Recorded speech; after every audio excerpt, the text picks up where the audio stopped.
ئەمانە تاوەرەکانی گەیاندن یاخود تاوەرەکانی مۆبایل و کۆمپانیەکانی پەیوەندیکردنن کە بە شێوەیەکی بەربڵاو لەناو شارەکاندا دانراون.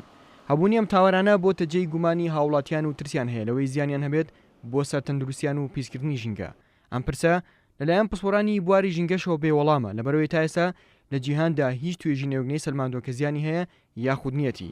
بەڵام هەرچۆنێک بێت بۆ خۆپاراستن لە ئەگەری زیانەکان چەند ڕێنمایەک دەرکراوە بەداوامیش لەلایەن دەستێ پاراستن و چاکردنی ژینگەوە چاودێری دەکرێن. تەرئاستی جیهانە ئەم پرسیارە وەڵام نەدراوەیە بە شێوەی قەتعی.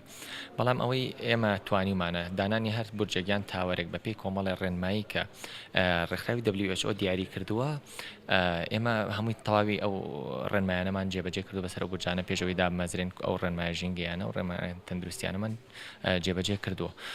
ئەوەشی کە ئەمێنێتەوە لە ئایندە ئایا توێژینەوەکان ئەڵێن کە نابێت بە هیچ شێوەیەک لەسەر لە ناوچە نیشتە جێبوونەکانیان شوێنە گشتیەکاندا بێت یاخود نا بەڵام پێش ئەچێت لە ئایندە توێژینەوەکان دەریبخەن کە هیچ زەرەرێکیان نییە. سەبارەت بە تاوەرەکانی گەیاندن ئێمە ناتوانین بڵین هیچ زیانی نییە بەڵام زیانەکان بەپێی بەرزی بورجەکە ئاسیەوە ئەنتێناکان کە لەسەر بورجەکە دانراوە لە بەپێی ڕێنمایەکانی ژینگەی ئەمە دەستەی ژینگەی هەرێمی کوردستان 2013 ڕێنمای ژمارەیەک کۆمەڵی ڕێنماییمانەیە کە مەسەڵەن ئەو ئاسیەنتێنەکانی سەر بورجەکە ئەبێ لە سەربانەکە و لە 4 مەتر کەمتر نەبێ لە زەویەوە لە 10 مەتر کەمتر نەبێ بەپێی ئەو قیاساتەیە ئێمەشکە بەمێر پێوەمانە هیچ کەشێکی نییە ئەگەر بەو تعلیماتانە دابنرێ.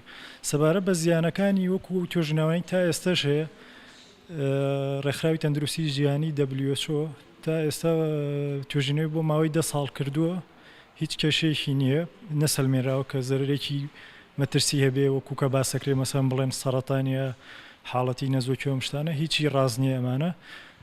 توێژینەوەی کۆمەڵی شێرپەنجەی ئەمریکی هەمان شێوە سەلمانوێتی ئەڵێ کە لەو ئاستەیەدا ئەنرێ لەو بەرزەیە هیچ کێشەیەکی نییە و زۆر لە ستاندار کەمترە.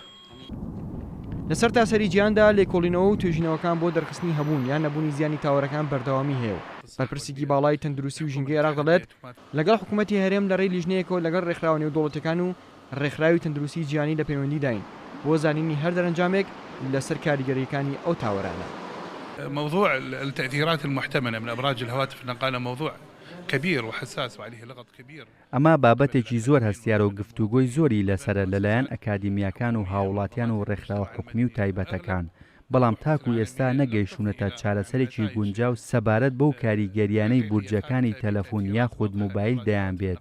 ئێمە وەک ئەو لیژنەیە کە بۆ باشترکردنی ژینگە کار دەکەین لەگەڵ حکومەتی فیدراڵی و حکومەتی هەرێم قسە دەکەین کار دەکەین لەگەڵ ڕێکخراوە نێودەوڵەتیەکان کە لەلایەن ڕێکخراوە تەندروستی و نێودەوڵەتیەکانەوە بۆ لێکۆڵینەوە لەو بارەوە بەردەوام وەزارەتەکانی هەردوولا کاری باشمان لەگەڵ دەکەن. استنتاجات علمية. پسپۆرانی بواری ژینگە لە عێراق و لە هەرێمی کوردستانیش هیچ وەڵامێکی ئۆتۆیان پێی نییە سەبارەت بە کاریگەریەکانی تاوەرەکان و نە ئەزانن زیانی هەیە نە ئەزانن زیانی نییە و چاوەڕوانی ئەو توێژینەوانەشن کە لە وڵاتە پێشکەوتەکانەوە دەکرێت.